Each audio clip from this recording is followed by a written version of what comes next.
Welcome back to the studio. If you've just joined us, you're watching Listen. Listen is a show which discusses the challenges and insecurities of adolescents, as well as the challenges of parenting an adolescent. As you know, it's an interactive show, so you can send your contributions and comments and questions via WhatsApp, and the number to send it to is 020-723-3302. It's on your screens now. Okay, so we have a message here. She says, wow, this is great. My children, Delinda is 8, Atesi is 7, Obed is 2, and Giovanni is 4 months. I'm suffocating already. This program is timely for me. Thanks, Osofudan. I guess Osofudan send it to him. And then we have another message that says, she says, Asiedu, this is Asiedu from New Asafo.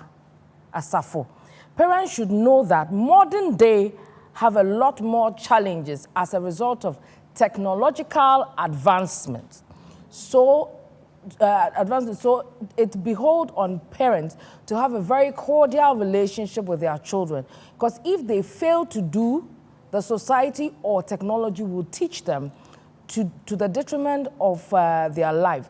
This is wrong, with parents opening up to children and children opening up to parents at early stages, and not when they are 18 years before.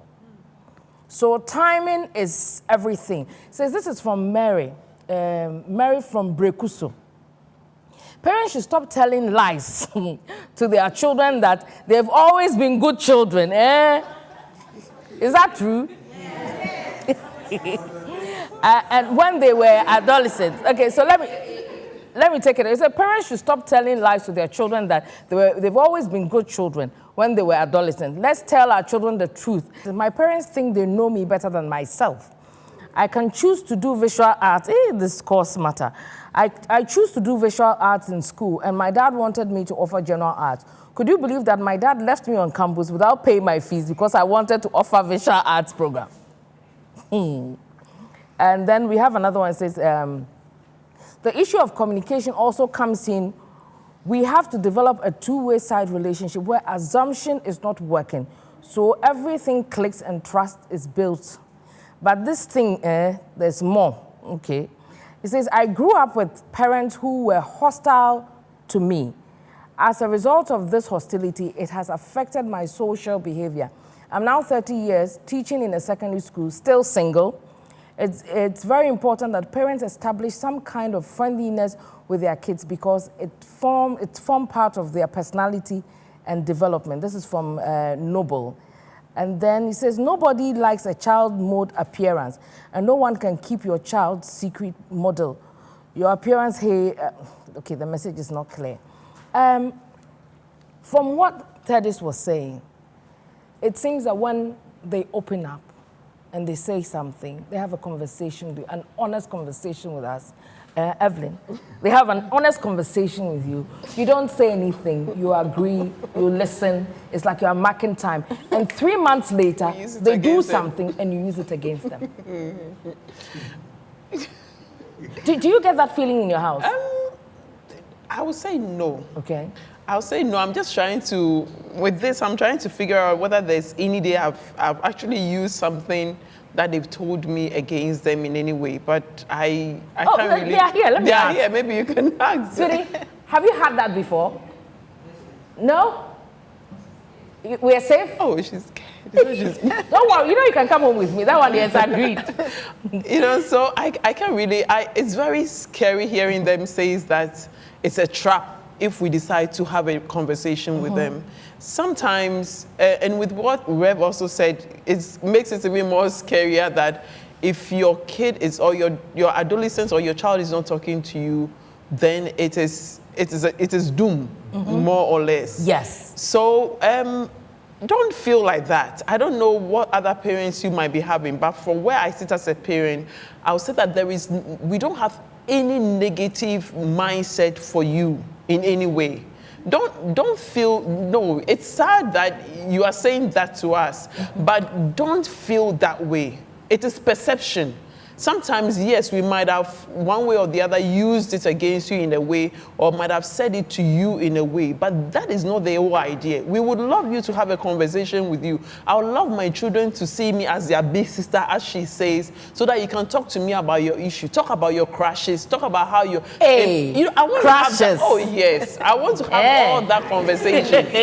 I want to know so that we can genuinely advise you. But when you are not okay and you are pretending to us that you're okay because you know at the end of the day we might come back and use it against you, please change that kind of mindset. Dr. Pierre, Yes. she says that tell me everything, including the crashes. Do you think, as a child psychologist, we need to prepare the parents on the conversation on crash? I mean, we're going to have part 2. We've always run out of time.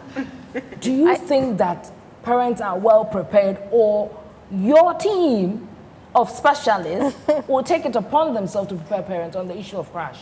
Yeah, I think some parents struggle with that conversation. Struggle.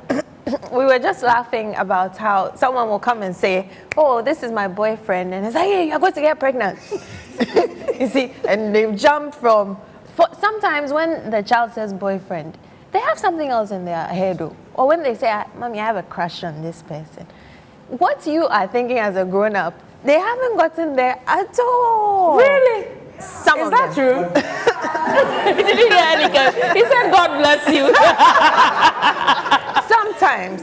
But either way, you need to have the conversation. Yes. So usually with conversations like that, you start as, who are your friends? We all have friends, right? And then we have close friends.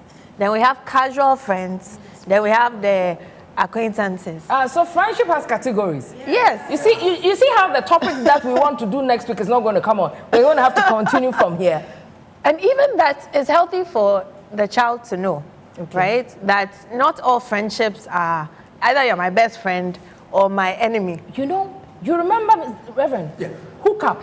Yep. The friendship thing. Yes. Hey, Yeah. that is a different ball game. Definitely, we'll talk about it next week. So going back to this one. Yes.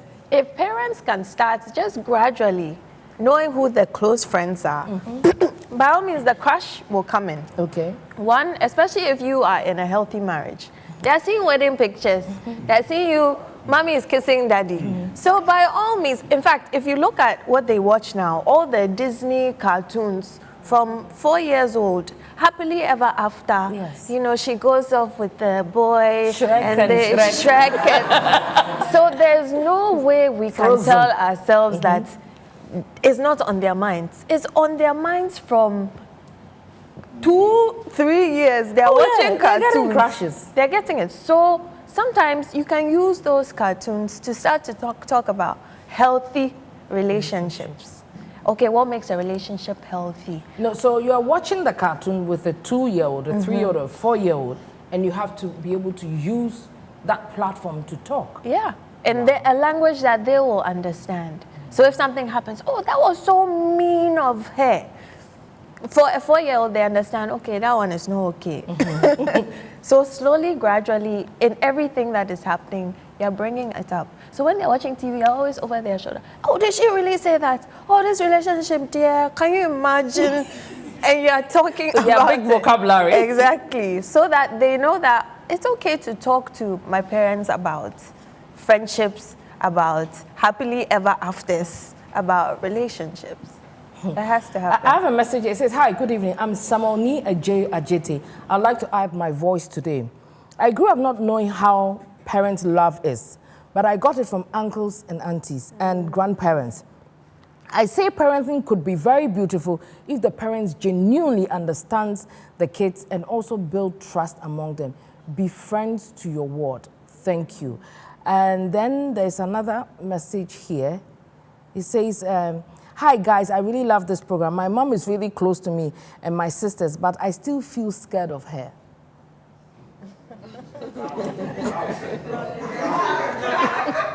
You see, did you hear them? Trap. There's this thing I'm actually thinking about. The children here, they are always living in denial. Denial in the sense that I don't want to say the truth. Let me just mash it to the understanding of mommy and daddy.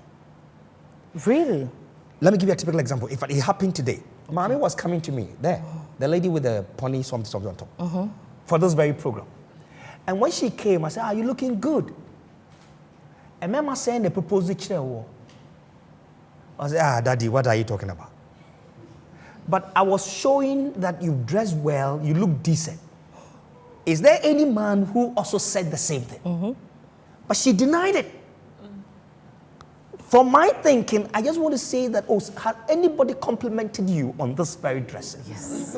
Not you are baby. But it is okay. This is not one. She denied it. So how would I be able to continue to do that conversation, wanting to get more from you? Now, so they are also saying that parents... It's very tough. Stop it. Sorry, how many minutes? Parents are also saying that. They are also saying that parents have formed a mindset before they come to them to ask them a question. That's why even if she's not well, she'll say, "I'm okay." Yeah. So it's like everybody is coming with a certain mindset to the ground zero. So how do we get everybody to debunk their mindset and come to ground zero blank so that we have this healthy discussion? Open conversation. Is that Placing real? value on each person. When Mommy says it, I hold it in high esteem. When you say it, it's also mine. Reverend, how to so that time is up. As you know, every time the discussion gets very heated and interesting, time flies. I cannot go away without saying a big thank you to my home living producer, Augustina Asante. She's amazing. To Debbie, Godwin, Festus, Hadassah, my very personal photographer, Sai, and Elikem, amazing. Everybody, every one of you in the studio, I love you all. Next week, hey, trust me, you don't want to miss next week. Next week, the crashes will come. Ground zero, breaking the communication.